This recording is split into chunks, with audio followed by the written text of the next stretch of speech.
Nicolas Ivanov, chevalier des temps modernes. Né en 1967 à Ajaccio, ex de l'équipe de France de vol acrobatique, plus de 7000 vols à son actif, un palmarès impressionnant de championnat. Il nous donne rendez-vous à l'aérodrome de Templo à Namur. Tout commence par un tête-à-tête avec l'homme qui tombe à pic. Les courses de pylônes, ça je crois que c'est à l'origine, c'est Peter Bescheneg, un pilote hongrois qui a inventé ce truc-là, parce que Peter était habitué à voler très bas dans son pays, toujours faire des passages très très bas. Il a toujours aimé voler entre ce qu'il trouvait, les arbres et autres. Donc il a inventé ce système, cette compétition qui a été sponsorisée qui a été lancée réellement par Red Bull. Ça a été un championnat international, on allait partout dans le monde entier, et qui s'est de plus en plus professionnalisé, parce qu'au début on venait tout seul avec notre avion, après on a eu une équipe complète avec un team manager, un mécanicien, et on peut effectivement comparer ça un petit peu à la Formule 1, mais la Formule 1 des années 70, parce qu'on est encore un peu, on est loin des teams où on a 200 personnes sur place, avec les mêmes budgets, quoi. C'est nous, on a un avion, et l'avion bouge pas trop pendant toute l'année, quoi. Mon but premier, c'était de faire de la voltige, c'était de me faire plaisir, de progresser là-dedans, et après, faire la compétition, ça permet d'entretenir, en fait, de toujours s'entraîner. Peut-être là, quand j'ai fait une course à Budapest, quand on avait fait une course de pylône où la ligne de chronométrage c'était un pont, et donc on faisait une course en pleine ville, le jour de la fête nationale hongroise, il y avait 1 million de personnes, et la ligne de chronométrage c'était le pont, donc on passait dessous. Assez spectaculaire.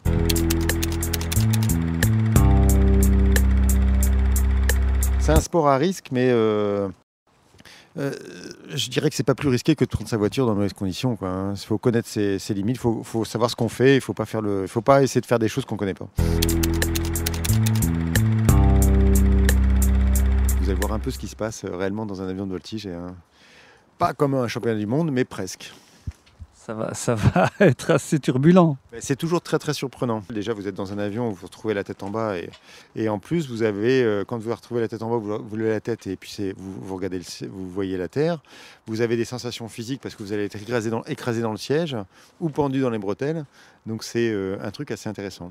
Et en fait, on subit des jets, c'est-à-dire que là sur Terre, vous subissez un jet. C'est pour ça qu'on est attiré vers le centre de la Terre. Et c'est pour ça qu'on n'est pas comme sur la Lune où on flotte pas. Donc là, on est à un jet. Dans l'avion, on va prendre l'avion peut aller jusqu'à 10 G.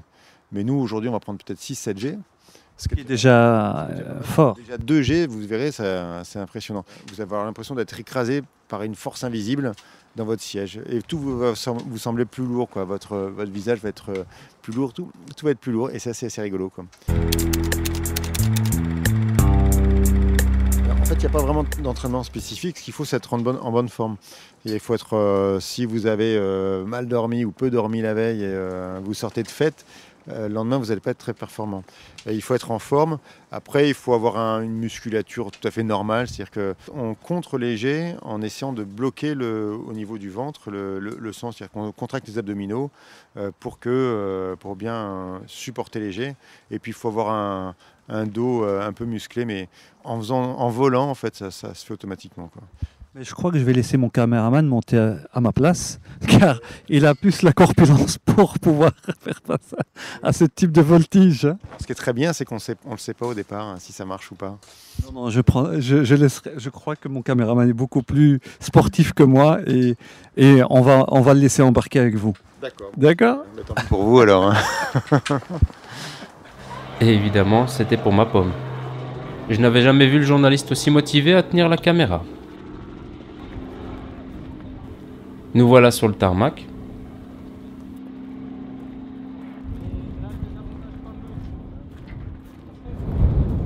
C'est donc ça le fameux biplace. Je vais devoir vider mes poches. Passons aux choses sérieuses, les consignes de sécurité. Ça se met dans le dos donc. Attention de ne pas tirer là-dessus. C'est la poignée d'éjection. Ah ouais, poignée d'éjection. Si on a un souci, ouais, d'accord. On a un souci style mécanique, enfin autre que moteur. C'est l'avion ne peut plus voler.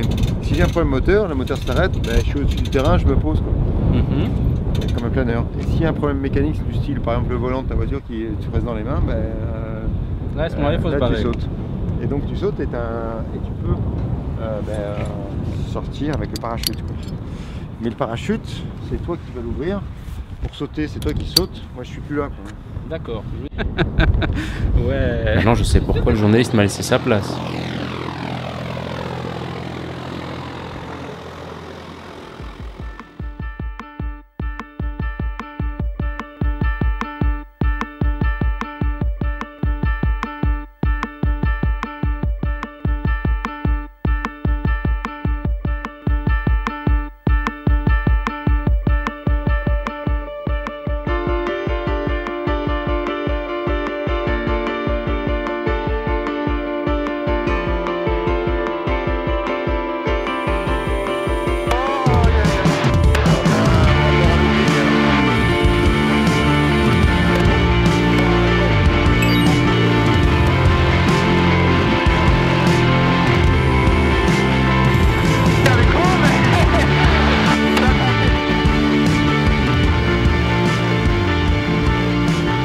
Brigitte, c'est comment?